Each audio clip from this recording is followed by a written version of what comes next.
اهلا البنات، كي دايرين؟ لاباس عليكم؟ اليوم عندنا تتبيله ديال الدجاج رائع جدا. كيجي الدجاج لذيذ. عندنا واحد شويه السمن، عندنا 3 معالق ديال لاموطار، كنزيدو عليهم 2 معالق ديال دانون مسوس، والثومه غبره،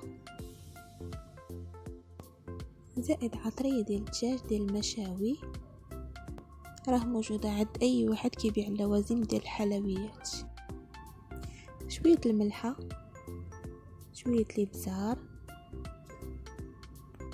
والخرقوم عرق والخرقوم العادي، وكنزيدو معلقه ديال المروزيه ومعلقه ديال السكينجبير، كنزيدو عليه شويه الزعتر، كتحكيه بين يديك وكتحطيه، زائد 2 قطيرات ديال الحامض ونص كاس ديال زيت العود. تقدري ديري شويه زعفران، انا ما عنديش زعفران فدرت دويمه ديال الزعفران. تقدري تزيدي حتى معلقه ديال الهريسه، ديما كنديرها غير مع هاد الحجر الصحي، كلشي ساد ما لقيتش منين نجيبها. كنزيدو عليها شويه ديال الصوجا حساب 3 معالق كبار،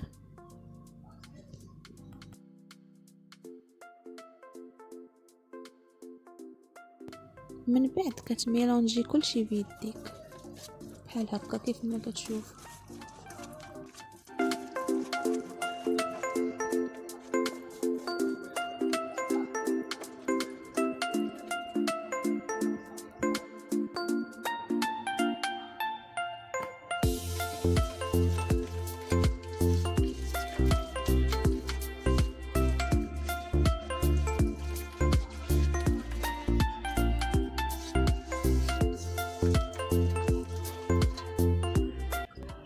هنا زدت شويه الصوجا حساب معلقه، لحقاش شفتها بانها راه مازال خاصاني، زدت على حساب معلقه.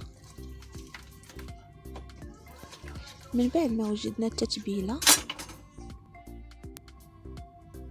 كنشرملو الدجاج، ضروري كديري في جميع المناطق ديال الدجاجه.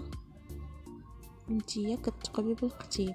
بغيت نقول لكم واحد النصيحه البنات، الدجاج ما كيتقبش بالفرشاط، راه كيتقب دائما بالقتيب باش كتدخل ليه القامه.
المهم هذا القياس اللي عطيتكم ديال التتبيله هو قاد لي 2 دجاجات.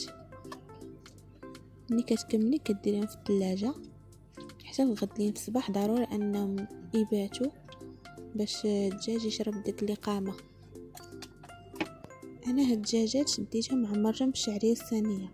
هاد التتبيله اللي شاطت ليا شديتها ودرت فيها الشعريه الصينيه، درت معها الكفته شويه الربيع صافي، عمرت بها الدجاج ودخلته الفران.